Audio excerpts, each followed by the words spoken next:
আসসালামু আলাইকুম ভিউয়ার্স, আশা করি সবাই ভালো আছেন। এই সিজনে আবার ধান কাটা শুরু হলো। বাড়ির সামনে এই মেশিনে ধান কাটা চলতেছে। প্রসেস খুব দ্রুত এবং রোলার চাকা হওয়ার কারণে ইজিলি ঘুরে যাচ্ছে।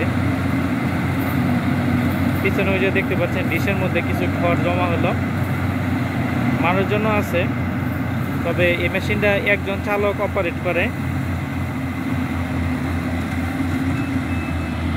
টার্নিং ভালো, এক জায়গা থেকেই এই মেশিনটা আপনার ঘুরতে পারে।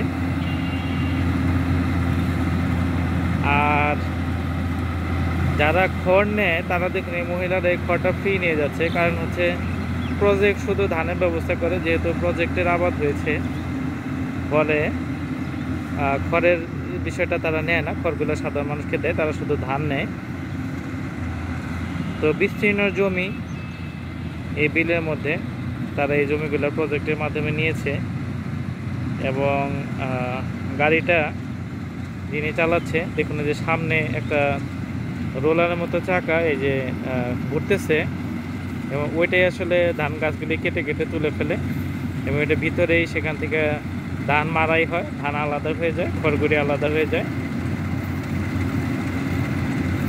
আসলে কৃষি খাতে বাংলাদেশে যে উন্নয়নের ছোঁয়া লেগেছে এটা দেখলেই বোঝা যায়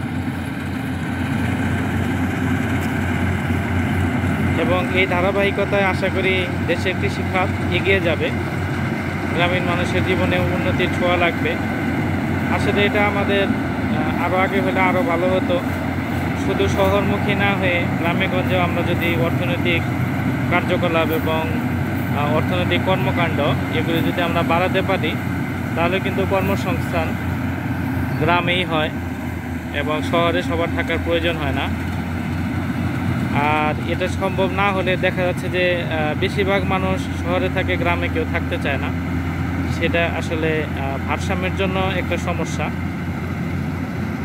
তবে এসব অত্যাধুনিক যন্ত্রপাতি কৃষিখাতে ব্যবহার করলে ভারসাম্যটা ঠিক থাকে এবং এটার যে কাটার দৃশ্য এটা মানুষের কাছে অনেকটাই নতুন, যে কারণে দৃশ্য দেখার জন্য অনেক মানুষ কিন্তু এখানে হাজির হয় এবং তারা দৃশ্যগুলি দেখতে থাকে। আমি যদি ক্যামেরা ঘোরাই তাহলে দেখতে পাবেন যে রাস্তার উপরে অনেক মানুষ এই যে এখানে এই যে তারা দৃশ্যগুলি দেখতেছে, দাঁড়ায় রয়েছে এবং এই ধান গাছের উপর দিয়ে এই যে গাড়িটা চলতেছে এই বিষয়টাই তাদের কাছে একটা তামাশার মতো এবং এই তামাশা দেখার জন্যই তারা জড়ো হয়েছে।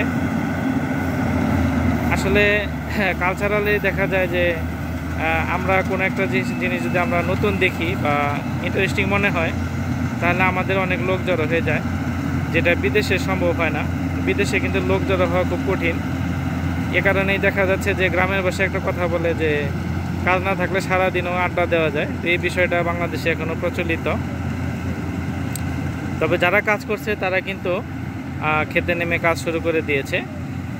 তো আশা করি ভিডিওটা আপনাদের ভালো লেগেছে। সবাই ভালো থাকবেন, সুস্থ থাকবেন এবং ইনশাল্লাহ পরবর্তী ভিডিওতে আবার আপনাদের সাথে দেখা হবে। আসসালামু আলাইকুম রহমতুল্লাহি ওয়া বারাকাতুহু।